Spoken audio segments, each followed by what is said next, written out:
A movie so real, it trained Marines, inspired criminals, and finally united Pacino and De Niro after 21 years. Heat isn't just a film, it's a cultural earthquake. Let's break down the legend. Sit back, relax, and enjoy 25 facts that prove this movie rewrote reality. Al Pacino and Robert De Niro, two names that defined American cinema. Both in The Godfather Part 2, but they never shared a single frame. For 21 years, the world waited. Heat delivered the showdown, and even the posters screamed it, a De Niro and Pacino showdown. This was history. Because they had no time because they were on a clock, which means they knew our response time to a 211, had our air, immobilized it, entered, escaped in under 3 minutes. You recognize the MO? MO is that they're good. That coffee shop scene? De Niro told Michael Mann, "No rehearsal, we meet as strangers." The first time Pacino and De Niro sat across from each other on camera, they were genuinely sizing each other up.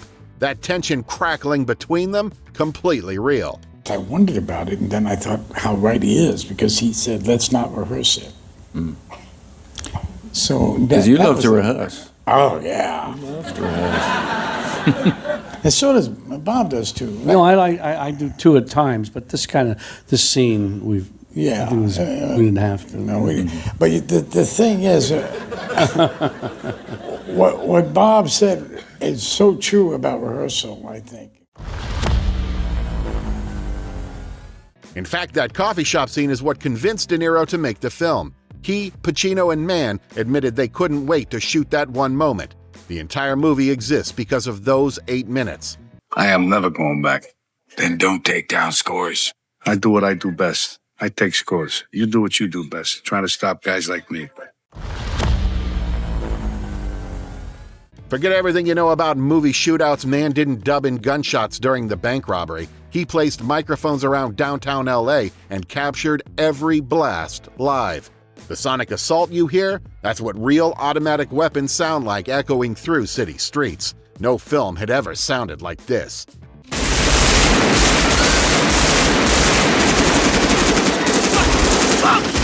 Second car!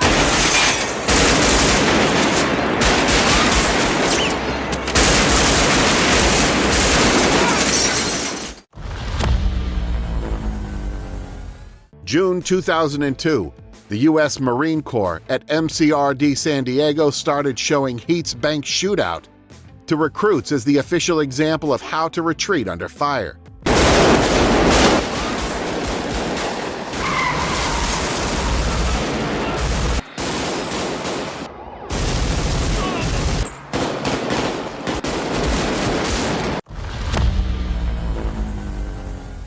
A Hollywood movie became required military instruction.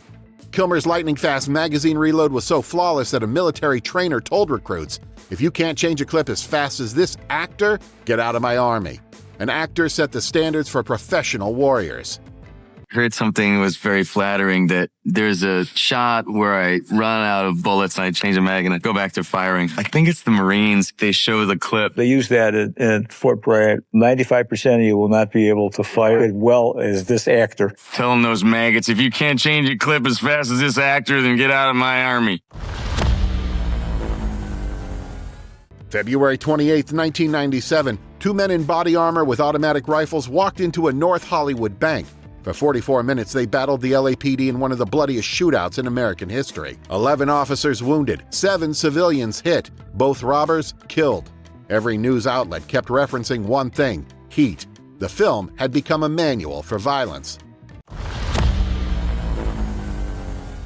Famous French armored truck robber Roudain Faïd stood before Michael Mann at a Paris cinema and admitted, "Heat and Thief inspired me to become a criminal and rob armored trucks."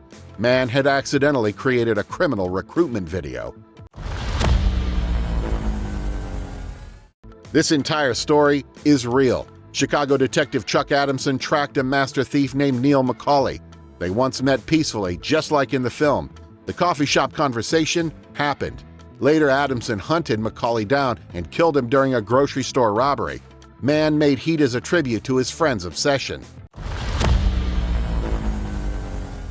Waingro was based on a real Chicago snitch who betrayed powerful criminals. According to Mann, he went missing. His body turned up in northern Mexico, nailed to a shed wall. The movie's violence was tame compared to what actually happened. Look at me. Look at me.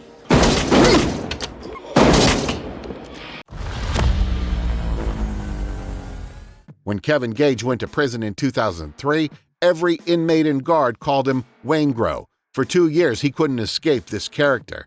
The performance was that terrifying. I ain't lying.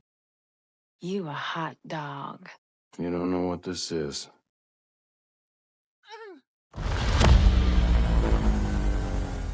Mann found a secret LA restaurant where real LAPD detectives and actual career criminals socialized together. He arranged dinners. Actors playing cops ate with detectives and their wives one night. Actors playing thieves dined with genuine felons and their spouses another. Same restaurant, same tables. Welcome to Los Angeles. Mann took De Niro, Kilmer, and Sizemore to Folsom State Prison to interview lifers. They sat across from men who'd never see freedom and learned how professional criminals think. Kilmer resisted at first, then finally went halfway through filming and said the despair completely transformed his performance. You want to be making moves on the street, have no attachments, allow nothing to be in your life that you cannot walk out on in 30 seconds flat if you spot the heat around the corner. For me, the sun rises and sets with it. Trejo wasn't acting, he'd actually been incarcerated at Folsom, just like Neil in the story. Mann hired him and Edward Bunker, another ex-con, as armed robbery consultants because they'd committed these exact crimes. When Mann spotted Trejo, he cast him on the spot. The cast received weapons and tactics training from former British Special Air Services operator Andy McNabb and Mick Gould, some of the most elite soldiers on Earth. McNabb later became a best-selling military thriller author. These weren't acting coaches, these were legitimate operators. It was allowed to fire rounds. We took each individual actor and trained him how to use the weapons. When we were on the ranges, we had actually cops teaching cops. So it kind of divorced everybody. So the bad guys were bad and the good guys were good, you know. And they had the correct training. Kilmer grew up on a ranch learning firearms from his father and grandfather. He was so skilled that during training, he ended up teaching the professional tactical team members how to handle weapons. The student became the instructor. Each take of the bank shootout burned through 800 to 1,000 live rounds.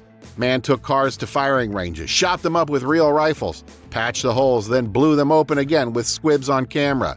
The destruction is authentic.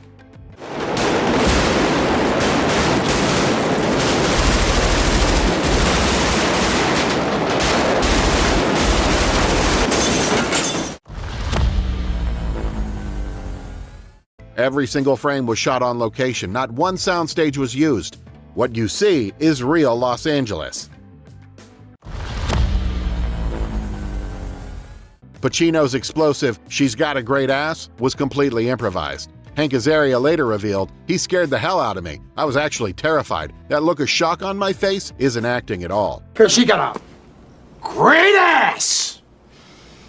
And you got your head all the way up it.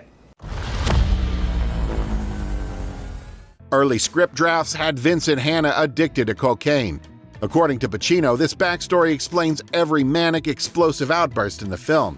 He was playing a detective spiraling on stimulants. Give me all you got!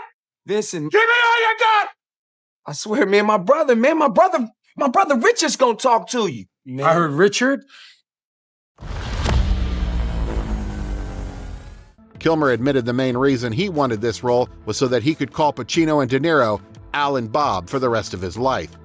He turned down massive Batman money just to earn that privilege. Brenneman thought the script was too violent with no morality. She didn't want the role. Mann told her, with that exact mindset, "You're perfect for Edie," a woman morally uncomfortable with Neil's world. She got the part because she hated the material. What? What do you read? Book about metals. Stress fractures and titanium. Kate Martinelli Restaurants spelled heat in neon above the door and kept table number 71 available by request. The table. Fans made pilgrimage. Waiters knew exactly what it meant. When it closed in 2014, a piece of film history died. Nolan has repeatedly stated Heat directly inspired his Dark Knight trilogy. That gritty operatic crime tone, the urban warfare, the moral complexity, all Heat. No Heat, no Dark Knight. For the final airport confrontation, De Niro told Pacino, no words. From "Give me that shotgun" to "Told you I'm never going back," 6 minutes and 22 seconds pass with zero dialogue. Just two men, one chase, and silence. Pacino still says it was the right choice. Told you I'm never going back. Watch the ending closely. When Neil spots Hanna and abandons Edie, it takes exactly 42 seconds. 12 to assess, 30 to walk away. His philosophy in practice, until revenge for Waingro breaks his own rule and kills him. When NBC butchered Heat for television, cutting 40 minutes to fit a time slot, Mann publicly removed his name. Call it Michael Smithy or Alan Mann. He disowned his own masterpiece rather than let it be destroyed. Heat didn't just capture crime, it taught it, inspired it, and became it. 3 decades later, it remains a standard every crime film is measured against. Not just a movie, a cultural earthquake that changed reality itself. If these behind-the-scenes moments hit you like they hit me, like, subscribe, and buckle up. This channel is just getting started. Keep watching, keep feeling, and never stop chasing the magic of cinema.